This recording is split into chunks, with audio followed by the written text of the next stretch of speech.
नमस्कार बच्चों, गायत्री विद्या मंदिर के YouTube चैनल में आप सबका स्वागत है। आपकी कक्षा 12 की अनिवार्य हिंदी की क्लास में हम पढ़ रहे हैं सरदार पूर्ण सिंह का निबंध, भावात्मक निबंध मजदूरी और प्रेम। इसकी पिछली वीडियो में हमने पढ़ा था हल चलाने वाले का जीवन, यानी कि किसान के जीवन के विषय में हमने पढ़ा था। तो लेखक ने बहुत सुंदर तरीके से समझाने का प्रयास किया था कि किस प्रकार एक किसान अपने खेतों को हवनशाला बना करके और उसमें अपनी मेहनत की आहुति दे करके अन्न उत्पादन करता है और उस अन्न से समस्त संसार का पालन पोषण होता है। इस नाते वह ब्रह्मा जी के समान ही जगत पिता है। तो जिस प्रकार ब्रह्माहुति से जगत उत्पन्न हुआ, तो उसी प्रकार किसान भी अपने खेत रूपी हवनशाला में अपनी मेहनत रूपी आहुति दे करके और जिस प्रकार अन्न उत्पादन करता है, तो वह भी ब्रह्मा जी से कम नहीं है। खेती उसके ईश्वरीय प्रेम का केंद्र है, यानी कि अपने खेतों में पूर्ण निष्ठा और लगन से समर्पित होकर के और किसान मेहनत करता है, स्वयं सीधा साधा जीवन यापन करता है, किसी को धोखा नहीं देता, सभी के प्रति प्रेम के भाव रखता है, भाईचारे के भाव रखता है। तो इस प्रकार एक किसान को लेखक ने बिना मुकुट के गोपाल और सच्चा फकीर और सच्चा साधु कहते हुए हम पाठकों से और श्रोताओं से यह संदेश हमें दिया है कि ऐसे किसानों के प्रति, ऐसे मेहनत कुछ लोगों के प्रति हमारे हृदय में श्रद्धा और निष्ठा की भावना होनी चाहिए। किसान के जीवन के प्रति स्वयं लेखक जो है वो श्रद्धा से झुक जाते हैं। उन्हें आते देख करके उन्हें लगता है कि ये बिना मुकुट के गोपाल है और सच्चे फ़कीर यही है। बिल्कुल ये जवान साधु, प्रकृति के जवान साधु भी लेखक ने किसान को बताया है। कारण ये कि युवा होते हुए भी सीधा साधा सरल जीवन जीते हैं, प्रकृति को समर्पित जीवन जीते हैं और इस प्रकार एक किसान का जो जीवन है वह हमसे प्रेम और निष्ठा की उम्मीद करता है, ऐसा लेखक कहते हैं। यानी कि ऐसे मेहनतकश लोगों के प्रति हमारा दायित्व बनता है कि हम उन्हें सच्ची निष्ठा और श्रद्धा अर्पित करें, तब जाकर के उनकी मेहनत का मूल्य चुकता होगा। उसी प्रकार अब हम पढ़ते हैं गडरिये का जीवन। तो देखें, इसको पढ़ते पढ़ते जब आप पढ़ेंगे, ध्यान से सुनेंगे, तो आपकी कल्पना में, आपके मस्तिष्क में ये दृश्य सजीव हो उठेंगे। एक बार मैंने एक बूढ़े गडरिये को देखा। घना जंगल है, हरे हरे वृक्षों के नीचे उसकी सफ़ेद ऊन वाली भेड़ें अपना मुंह नीचे किए हुए कोमल कोमल पत्तियां खा रही है। देखिए, दृश्य सजीव हो रहा होगा आपकी कल्पना में। सहृदय पाठक जो है उनकी कल्पना में ये दृश्य जरूर सजीव होंगे। घना जंगल है, आपको दिखाई दे रहा होगा आपकी कल्पना में कि चारों ओर घना जंगल फैला हुआ है, हरे हरे वृक्ष है और उनके नीचे सफ़ेद ऊन वाली भेड़ें अपना मुंह नीचे किए हुए कोमल कोमल पत्तियां खा रही है। गडरिया बैठा आकाश की ओर देख रहा है। बूढ़ा गडरिया बैठा आकाश की ओर निहार रहा है। ऊन काटता जाता है। क्या कर रहा है वह? ऊन काट रहा है। उसकी आंखों में प्रेम लाली छाई हुई है। प्रेम लाली, ईश्वरीय प्रेम व्याप्त है उसकी आंखों से, देखने पर ये प्रकट होता है। वह निरोगता की पवित्र मदिरा से मस्त हो रहा है। निरोगता की पवित्र मदिरा, बिल्कुल स्वस्थ है वो, बिल्कुल उसका स्वास्थ्य जो है वो उसके शरीर से स्पष्ट दिखाई दे रहा है कि कितना स्वस्थ है वह। और देखो, बाल उसके सारे सफ़ेद है। सफ़ेद के लिए आया है। जहाँ जहाँ सफ़ेद रंग का वर्णन हुआ है वहाँ लेखक ने सफ़ेद ही लिखा है। बाल उसके सारे सफ़ेद हैं। और देखो, गडरिये के बाल सफ़ेद होने का कारण क्या बताया है लेखक ने। और क्यों ना सफ़ेद हो, सफ़ेद भेड़ों का मालिक जो ठहरा कि उसके बाल सफ़ेद क्यों ना हो। सफ़ेद भेड़ों का मालिक जो है तो उसके बाल तो सफ़ेद होने ही हैं। सफ़ेद बालों का जिक्र करके लेखक ये कहने का प्रयास कर रहे हैं कि इतना बुजुर्ग है वह गडरिया, किंतु फिर भी कितना स्वस्थ है, कितना प्रसन्न है। ईश्वरीय प्रेम की लाली उसकी आंखों में व्याप्त है और उसके स्वास्थ्य की लाली उसके चेहरे पर, उसका तेज जो है प्रकट हो रहा है। परंतु उसके कपोलों से लाली फूट रही है। बाल उसके सारे सफ़ेद हैं, किंतु उसकी कपोल यानी कि गालों से लाली, अच्छे स्वास्थ्य की लालिमा प्रकट हो रही है। कितना स्वस्थ है वह। बर्फानी देशों में वह मानो विष्णु के समान क्षीर सागर में लेटा है। चारों ओर बर्फ बिछी है पर्वतों पर, और उस बर्फीले इलाके में वह बूढ़ा गडरिया, सफ़ेद बालों वाला बूढ़ा गडरिया बैठा हुआ इस प्रकार लग रहा है मानो भगवान विष्णु क्षीर सागर में लेटे हुए हो। जिस प्रकार विष्णु जी क्षीर सागर में लेटे रहते हैं, उसी प्रकार बूढ़ा गडरिया जो है वो बर्फानी इलाकों में बिल्कुल बड़े आनंद से बैठा अपनी भेड़ों को चरा रहा है। उसकी प्यारी स्त्री उसके पास रोटी पका रही है। प्यारी इसलिए लिखा है क्योंकि उसका जो घर है, परिवार जो है, उसमें अत्यधिक प्रेम है, अपनापन है, सद्भाव है। तो उसकी प्यारी स्त्री उसके पास रोटी पका रही है।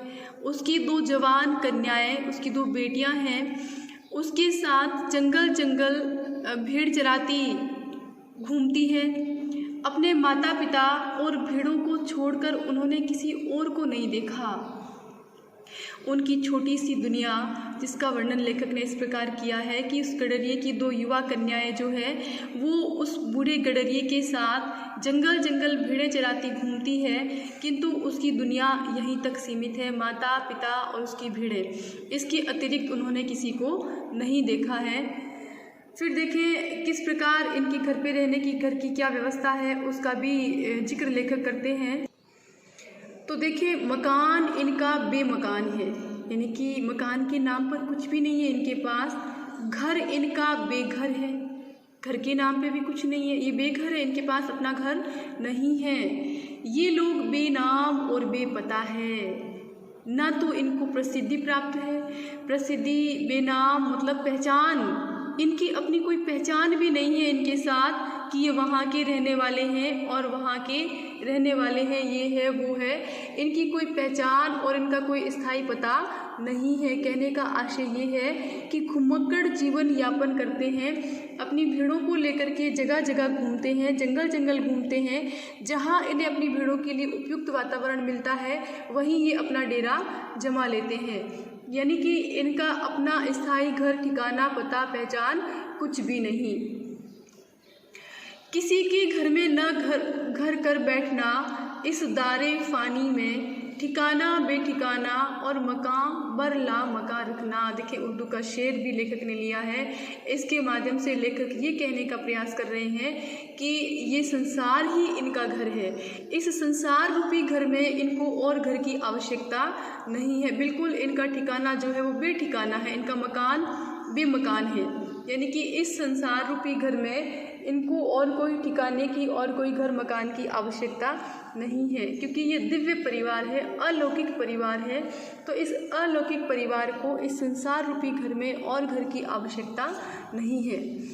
इस दिव्य परिवार को कुटी की ज़रूरत नहीं, कुटिया की आवश्यकता नहीं है। जहाँ जाते हैं एक घास की झोंपड़ी बना लेते हैं, जहाँ भी जाते हैं घास फूस से एक झोंपड़ी बना लेते हैं अपने बसेरे के लिए। दिन को सूर्य और रात को तारागण इनके सखा है, यानी कि प्रकृति के सानिध्य में दिन में सूर्य के संपर्क में रहते हैं, खुले आकाश तले। कहने का आशय ये है कि दिन रात खुले आकाश तले इनका जीवन व्यतीत होता है। दिन को सूर्य और रात को तारागण इनके सखा है, इनके मित्र है, इनके साथी है। गडरिये की कन्या पर्वत के शिखर के ऊपर खड़ी सूर्य का अस्त होना देख रही है, यानी कि प्रकृति को निहार रही है, प्रकृति के क्रियाकलापों को देख रही है। इस समय बूढ़े गडरिये की कन्या पर्वत के शिखर के ऊपर खड़ी है, पर्वत की चोटी के ऊपर खड़ी है और अस्त होते हुए सूर्य को देख रही है। उसकी सुनहली किरणें इसके लावण्यमय मुख पर पड़ रही है। देखो मिसप्रिंट है कुछ, तो जो पढ़ रही हूँ उस प्रकार से आप उसमें करेक्शन कर दें। उसकी, क्योंकि सूर्य तो एक है और उनकी बहुवचन के रूप में आता है। हाँ, उसकी सुनहली किरणें इसके लावण्यमय मुख पर पड़ रही है, इसके लिए नहीं है, बिल्कुल लिए पर आप गोला कर दें। लावण्यमय मुख पर, लावण्यमय यानी कि लालिमा से युक्त, तेज से युक्त, सौंदर्य से युक्त, आभा से युक्त उसके मुख पर सूर्य की सुनहली किरणों की लालिमा पड़ रही है। यह सूर्य को देख रही है और वह इसको देख रहा है। वह उसको क्या देख रहा है, लेकिन ऐसा लगता है मानो सूर्य इसको निहार रहा है और यह सूर्य को देख रही है। तो सूर्य और बालिका इन दोनों की इस व्यवहार पर लेखक ने शेर भी लिखा है। हुए थे आँखों के कल इशारे, इधर हमारे उधर तुम्हारे, चले थे अश्कों के क्या फवारे, इधर हमारे उधर तुम्हारे। यानी कि दोनों में से कोई भी बोलता नहीं है, ना सूर्य बोल रहा है और ना ही गडरी की कन्या बोल रही है। दोनों मानो एक दूसरे के प्रति आकर्षित होकर के दोनों एक दूसरे को निहारने में लगे हैं। बोलता कोई भी नहीं, न सूर्य बोलता है और ना ही कन्या बोलती है। सूर्य उसकी युवावस्था की पवित्रता पर मुग्ध है, यानी कि सूर्य भी उसकी युवावस्था और उसकी पवित्रता पर मानो मोहित हो गया है और वह आश्चर्य के अवतार सूर्य की महिमा के तूफान में पड़ी नाच रही है। मानो सूर्य उसकी युवावस्था की पवित्रता को देखकर प्रसन्न है, उस पर मोहित हो गया है और बालिका जो है वो सूर्य उसको आश्चर्य का अवतार लगता है, क्योंकि वो अस्त होने जा रहा है तो उसकी लालिमा चारों ओर फैल रही है और इस प्रकार धीरे धीरे करते सूर्य अस्त हो जाएगा। तो उसके चमत्कार को देख करके उसको आश्चर्यपूर्वक देखते हुए वह उसके प्रभाव में, उसके आकर्षण में पड़ी नृत्य मग्न हो रही है, अर्थात अत्यधिक प्रसन्न हो रही है बालिका। इनका जीवन बर्फ की पवित्रता से पूर्ण है। जिस प्रकार बर्फ श्वेत और पवित्र है, उसी प्रकार इस गडरिया परिवार का जीवन भी पवित्र है और वन की सुगंधि से सुगंधित है। जिस प्रकार वन में चारों ओर फूलों की सुगंध व्याप्त रहती है, उसी प्रकार इस गडरिये का जीवन जो है वो भी श्रेष्ठ भावों से सुगंधित है, सुवासित है।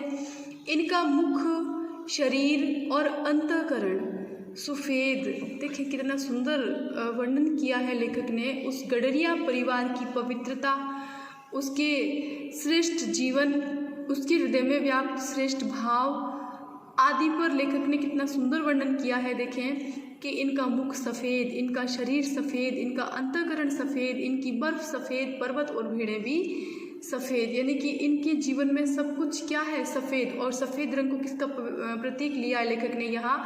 पवित्रता का, स्वच्छता का, श्रेष्ठ जीवन मूल्यों का प्रतीक लिया है लेखक ने।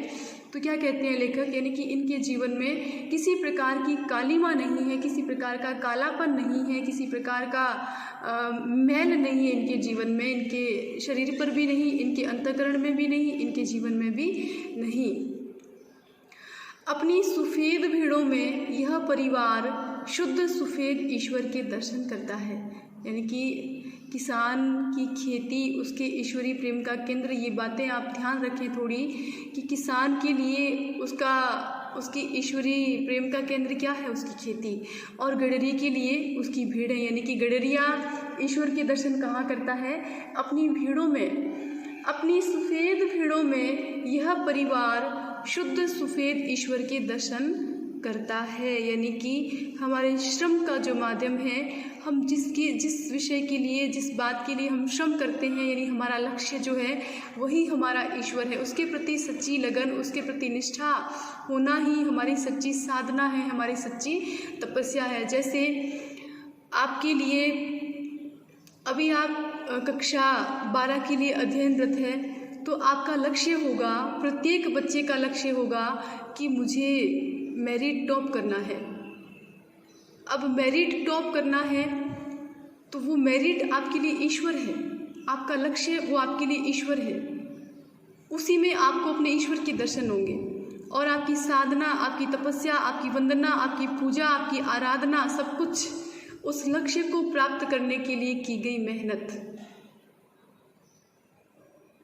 आई बात समझ में? तो यदि आप वर्ष पर्यंत, आज से लेकर के वर्ष पर्यंत आप साधना करेंगे, तपस्या करेंगे, मेहनत करेंगे, और उस मेहनत में ही आपको अपने ईश्वर के दर्शन हो जाएंगे, उस लक्ष्य में आपको अपने ईश्वर के दर्शन हो जाएंगे। ठीक है? तो किसान के लिए उसकी खेती उसके ईश्वरीय प्रेम का केंद्र था। अपने श्रम की आहुति दे करके खेतों में अन्न उत्पादन करता था। गडरिये के लिए उसकी भीड़ें उसके ईश्वरी प्रेम का केंद्र है। अपनी भीड़ों में वो अपने ईश्वर के दर्शन पा लेता है। तो देखो, लेखक ने इस स्थिति पर शेर भी लिखा है, जो खुदा को देखना हो तो मैं देखता हूँ तुमको, मैं देखता हूँ तुमको, जो खुदा को देखना हो। यानी कि यदि ईश्वर को देखना है तो गडरिया कहाँ देखेगा? अपनी भीड़ों को। अपनी भीड़ों को देखता है तो उसको क्या दिखाई देता है? खुदा, ईश्वर। यदि ईश्वर को देखना है तो वो कहाँ देखता है? अपनी भीड़ों को। एक ही बात है। भीड़ों की सेवा ही इनकी पूजा है। भीड़ों की सेवा ही इनकी पूजा है। खेती ईश्वरी प्रेम का केंद्र है। यहाँ भीड़ों की सेवा इनकी पूजा है। यानी कि ये तपस्या कर रहे हैं, ये पूजा कर रहे हैं। किस रूप में? अपनी भीड़ की सेवा करके। आप पढ़ाई करके, मेहनत करके ईश्वर की पूजा कर रहे हैं। यदि आप सच्चे मन से, लगन से, निष्ठा से अपने लक्ष्य के प्रति समर्पित होकर के मेहनत कर रहे हैं, दिन रात एक करके अभी से आप मेहनत कर रहे हैं, इसका मतलब ये हुआ कि आप सच्ची साधना में लीन हैं। इसका मतलब ये हुआ कि आप तपस्यारत हैं।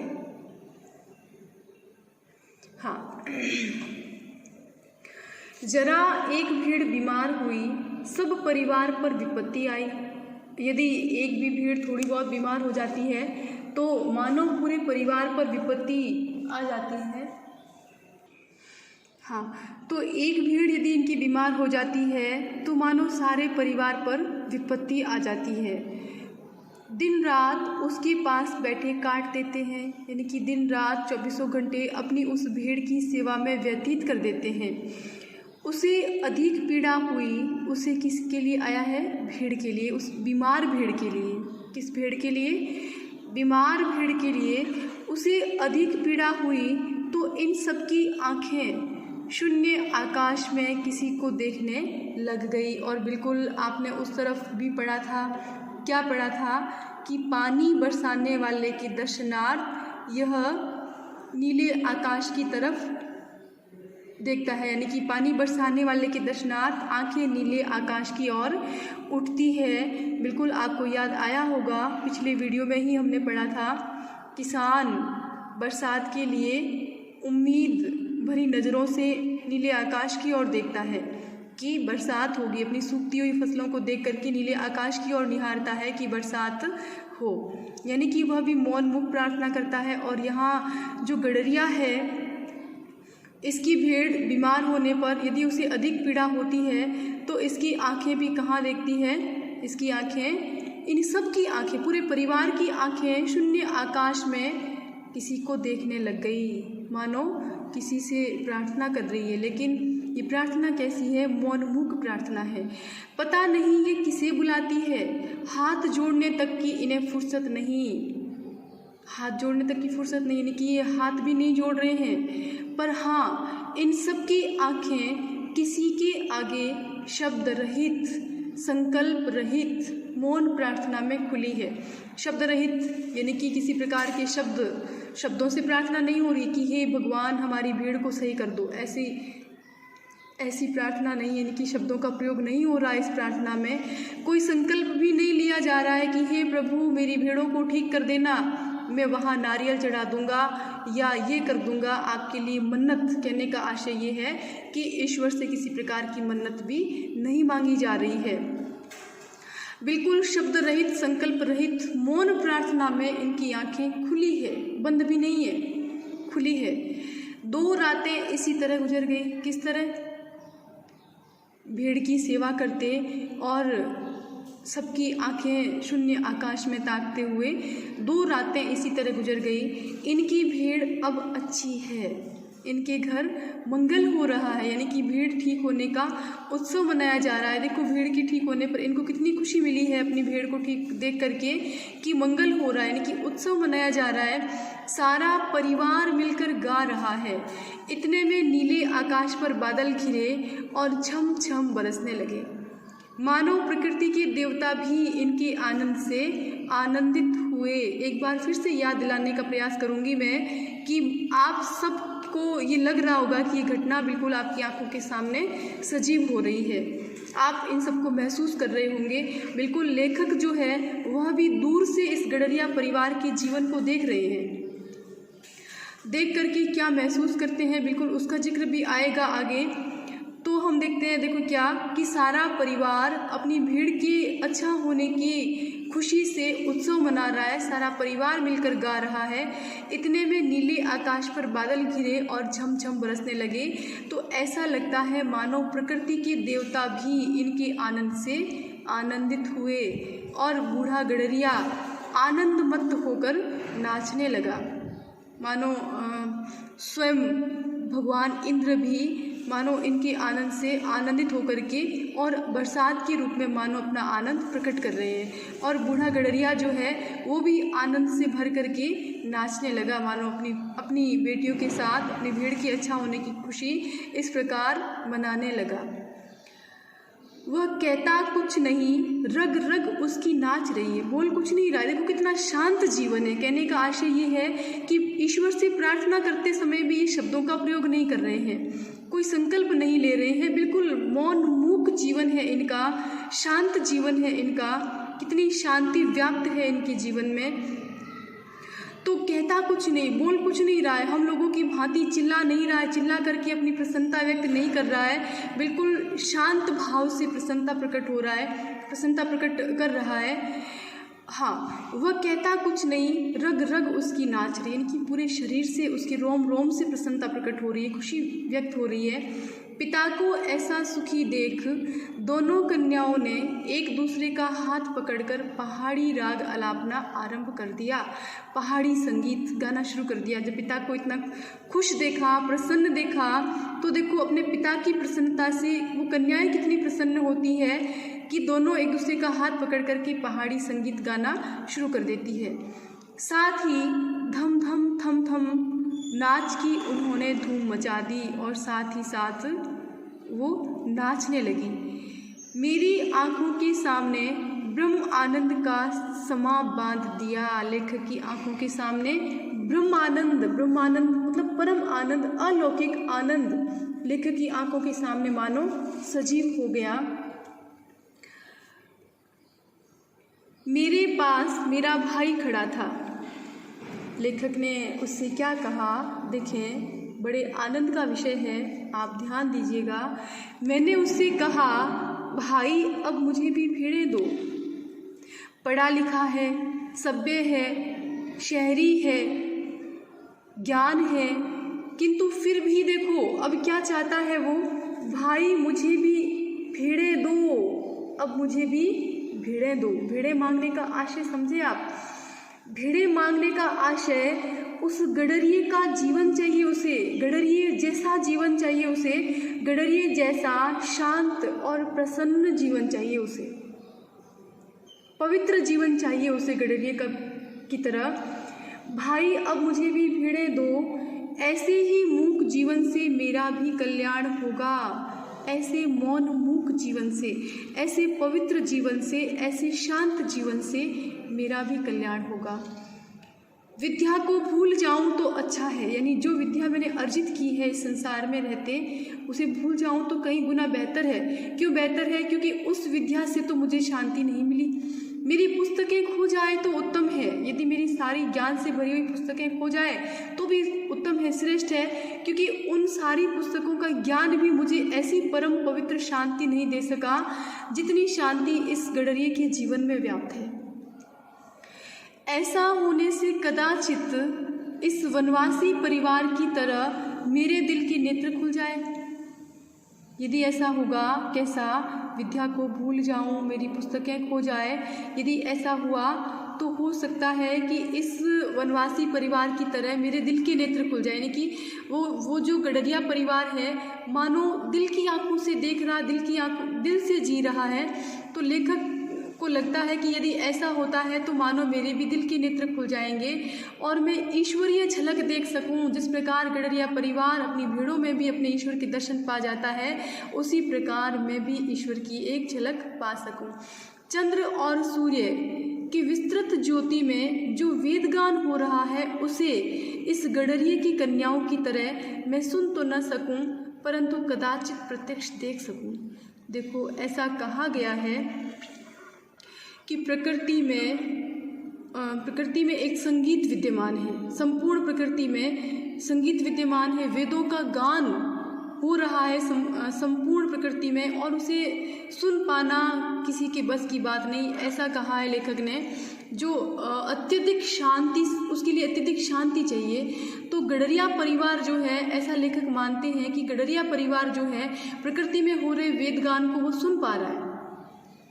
तो लेखक कहते हैं कि मैं उस गडरिया परिवार की भांति मैं सुन तो नहीं सकूं, लेकिन मैं देख तो सकता हूं। जैसे वो कन्याएं जो है अस्त होते हुए सूर्य के दर्शन कर रही है, बिल्कुल वैसे मैं देख तो सकूं, इतना तो मुझे भी सुकून मिले।